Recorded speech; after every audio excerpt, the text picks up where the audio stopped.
नमस्कार शेतकरी मित्रांनो, माझी शेती माझा अनुभव.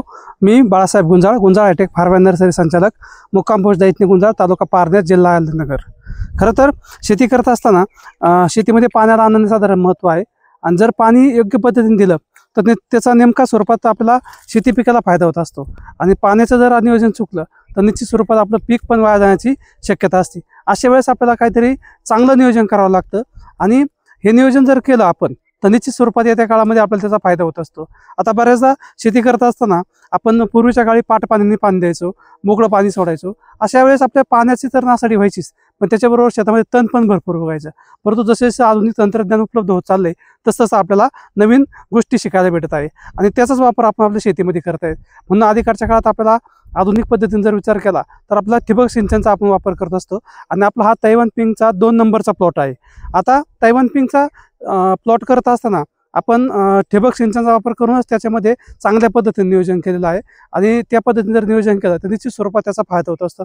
परंतु बऱ्याच दिवसापासून शेतकऱ्यांचे वेगवेगळ्या कमेंट्स येतात किंवा काही शेतकरी फोनवरती विचारतात की आता ठिबक करत असताना एका जी काय पेरूची लाईन असेल त्या पेरूच्या एका लाईनला 2 ठिबकच्या नळ्या असाव्या की एक असावी, हा खूप महत्त्वाचा प्रश्न होता. आणि हाच प्रश्न आज आपण समजून घेण्याचा प्रयत्न करणार आहोत. कारण की शेती करत असताना जर छोट्या छोट्या चुका झाल्या तर निश्चित स्वरूपात त्याचा नंतर खूप मोठा लॉस झालेला असतो आणि तो आपल्याला समजून पण येत नाही. अशा वेळेस मात्र शेतकऱ्यांनी योग्य प्रकारची माहितीचा संग्रह केला पाहिजे आणि त्या संग्रहातूनच आपण आपल्या पिकामध्ये किंवा शेतीमध्ये बदल केला पाहिजे. आता आपण शेती करत असताना अनेकदा वेगवेगळे पिकं घेत असतो, तर त्यापैकीच आपलं एक तैवान पिंकचं पीक आहे.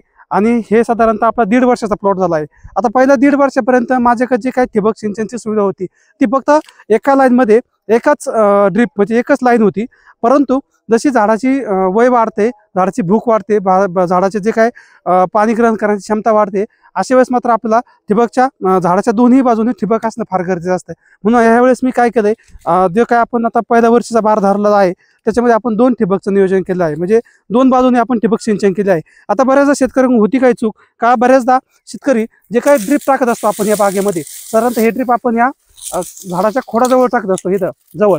आणि असं जर आपण ठोडाजवळ ठिबकचं ड्रीप टाकलं तर निश्चित स्वरूपात आपल्याला तोटा होतो. कारण काय होतं, कारण की जर आपण इतक्या जवळ जर ठिबक ठेवली तर निश्चित स्वरूपात खूप मोठ्या प्रमाणात पाणी झाडाला भेटणार आहे. आणि अशा वेळेस जास्त पाणी झालं तरीही प्रॉब्लेम होतो आणि कमी पाणी पडलं तरीही प्रॉब्लेम होत असतो. अशा वेळेस मात्र आपण ठिबक झाडापासून कमीत कमी 1 इंच किंवा 1 फुटाचा अंतर घेऊन साईडला असणं फार गरजेचं आहे. आता माझी जर ड्रीप आपण पाहिली तर 1 इंचावरती आपली साधारणतः ही ठिबक आहे. कारण की झाडाचं वय आताशी 1.5 वर्ष आहे. साधारणतः ज्यावेळेस दुसरा बार आपण धरणार आहोत त्यावेळेस मात्र आपण 1 फुटापर्यंतची ठिबकची साईड घेणार आहोत. म्हणजे ह्या बाजूने एक ड्रीप आहे आणि दुसऱ्या बाजूने आपण चेक करून पाहणार आहोत की ती कशी आहे. आता हे काय झाडाची दुसरी बाजू आहे, त्या दुसऱ्या बाजूने सुद्धा आपली ठिबक आहे. आता आपण हे जे काही मल्चिंग खाली काढलं होतं पूर्णपणे मटेरियल, हे पहा या ठिकाणी ही दुसरी लाईन आहे. मग झाडापासून ती जर मोजली आपण साधारणतः 1 इंच या अंतरावरती आहे. आणि झाडापाशी आपण जर आता उकरलं तर पाण्याची वापस, जमिनीची जी काही वापसा कंडिशन आहे ती सुद्धा अतिशय सुंदर पद्धतीची आहे. आता जर अतिशय हलक्या हाताने आपण उकरतोय, म्हणजे अशा पद्धतीने जर मोकळं असेल तर निश्चित स्वरूपात आपल्याला त्याचा फायदा होतो. हे चांगल्या पद्धतीने पीक आपल्या येण्यास मदत होत असते. म्हणून ड्रीप टाकत असताना शेतकऱ्याने काळजी घेणं फार गरजेचं आहे. आणि झाडाच्या जे काही दोन्ही बाजू आहेत ह्या दोन्ही बाजूनी समान अंतरावरती ड्रीप पडणं फार गरजेचं आहे. म्हणजे झाडाच्या दुसऱ्या बाजूने एक वीत अंतरावरती आणि झाडाच्या एका बाजूने 1 वीत अंतरावरती आणि सरळ रेषेत एक लाईनमध्ये ठिबक असणं फार गरजेचं आहे की ज्याचा फायदा निश्चित स्वरूपात येत्या काळामध्ये होत असतो आणि आपण अतिशय चांगल्या पद्धतीने ते पीक घेऊ शकतोय. म्हणून ठिबक करत असताना शक्यतो आता बऱ्याच शेतकऱ्यांचं म्हणणं हे येतं की ठिबक सिंचन ही कोणत्या प्रकारची असावी, इनलाईन असे की ऑनलाईन. आता ऑनलाईन म्हणलं का आपण त्याला ड्रिपर बसवत असतो आणि इनलाईन म्हणलं का ते साधारणतः 40 सेंटीमीटर किंवा 50 सेंटीमीटरवरती छोटं छिद्र असतं त्यातून संपूर्ण बेड भिजत असतं. आता ज्याच्या लावगडी अगदी जुन्या पद्धतीच्या आहेत म्हणजे पातळ लावगडी आहेत अशांनी मात्र आपल्याला ऑनलाईन ठिबक म्हणजे ड्रिपचा वापर करणं फार गरजेचं आहे. परंतु ज्याच्या लावगडी 4 फूट 5 फूट आणि 3 फुटाच्या आहेत अशा वेळेस मात्र शेतकऱ्यांनी आपल्याला ही जी काय ठिबक सिंचन वापरणार आहोत ती साधारणतः आपली इनलाईन असणं फार गरजेचं आहे. आता इनलाईन तुम्हाला एकदा मी ठिबक दाखवायचा प्रयत्न करतोय. ही जी काय ठिबक आहे ही इनलाईन स्वरूपाची आहे. म्हणजे याला प्रत्येक ठिकाणी ह्याचे 40 सेंटीमीटरवरती आपल्याला इथे एक ड्रिप आहे, त्यानंतर या ठिकाणी एक ड्रिप आहे. म्हणजे 1 फुटाच्या दोन्ही याच्यामध्ये स्पेस आहे. अशा प्रत्येक 1 फुटावरती आपल्याला हे ड्रिप आहे. आणि या पद्धतीने जर आपण नियोजन केलं तर निश्चित स्वरूपात आपल्याला खूप चांगल्या पद्धतीने त्याचा फायदा होणार आहे. आणि येत्या काळामध्ये आपण पेरू शेती अतिशय चांगल्या पद्धतीने करू शकतो. कारण की हे दाट अंतर असल्यामुळं हे जे काय जमिनीचे जे काय झाडाचे जे काय मुळे असतील ह्या झाडाच्या मुळ्या पूर्णपणे एवढ्या पूर्ण भागात परिसरात ऍक्टिव्हिटी होतात, परत ह्या झाडाच्या ह्या परिसरामध्ये ऍक्टिव्हिटी होत असतात. आणि आपण जे काही शेणखत घालतो किंवा वरखत घालतो ते पूर्ण आपण बेडमध्ये भरत असतो. आणि जर पूर्ण बेड जर फुटून एकसारखं निघलं तर निश्चित स्वरूपात त्याचा फायदा होत असतो आणि चांगल्या पद्धतीने पीक होण्यास मदत होते.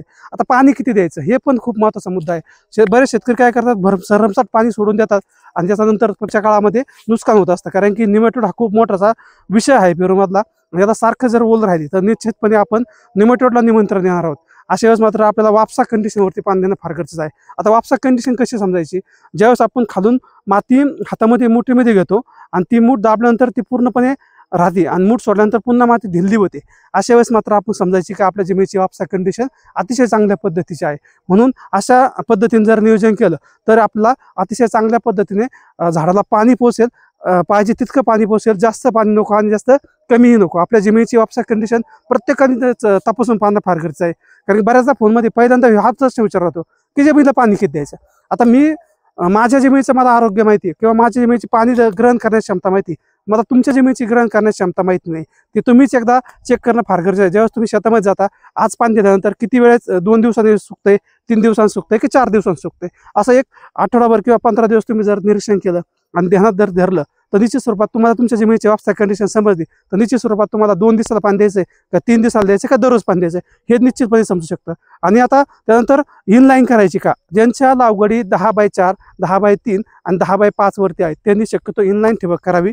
आणि ज्यांच्या लागवडी 12x8 असतील किंवा त्याच्यापेक्षा जास्त अंतरावर असतील अशा शेतकऱ्यांनी मात्र ऑनलाईन ठिबकचाच वापर करावा आणि त्याच पद्धतीने नियोजन करावं. म्हणून जर अशा पद्धतीने नियोजन जर केलं तर निश्चित स्वरूपात येत्या काळामध्ये आपल्याला त्याचा फायदा होणार आहे आणि चांगल्या पद्धतीने पीक उभं राहण्यास मदत होणार आहे. कारण की आपला हा 18 दिवसांचा पाणी देऊन झालेला आहे. 18 दिवसाचा पाणी खूप चांगल्या पद्धतीने फुटवा निघालेला आहे, खूप चांगल्या पद्धतीने झाडाची ग्रोथ आहे आणि जो फुटवा निघतोय तो अतिशय फ्रेश निघतोय, म्हणजे कुठल्याही प्रकारची कमतरता झाडामध्ये दिसत नाही. आता हा जर फुटवा पाहिला तुम्ही इथं 18 दिवसाच्या मानाने तर आता 1 2 3 तिसऱ्याच पानावरती ती लगेच त्याची कळी फेकलेली आहे. इथं सुद्धा तसंच आहे. आता हे 1 2 3 आता हे पाहू शकताय बारीक इथं त्यांनी कळी फेकलेली आहे. असं प्रत्येक ठिकाणी आहे. आता इथं सुद्धा एकदम 4-5 दिवसांचाच फुटवा असेल पण तिसऱ्या पानावरती गेल्यावरती आपल्याला बारीक कळी येते ठिकाणी फेकलेली दिसून येते. म्हणून अशा पद्धतीने जर पाण्याचं व्यवस्थित नियोजन केलं, ठिबकचं व्यवस्थित नियोजन केलं तर निश्चित स्वरूपात येत्या काळामध्ये आपल्याला खूप चांगल्या पद्धतीने पेरूचं पीक उभं राहणार आहे. आणि पेरूचं पीक चांगल्या पद्धतीने जर उभं राहिलं, चांगला जर दर्जेदार क्वालिटीचा माल काढला तर निश्चित स्वरूपात येत्या काळामध्ये बाजारपेठेमध्ये सुद्धा आपल्याला चांगले पैसे होणार आहे. म्हणून नियोजन करत असताना अशा पद्धतीने नियोजन करणं फार गरजेचं आहे आणि याच्या माध्यमातून आपली शेती खूप चांगल्या पद्धतीने आपण करू शकतो. धन्यवाद.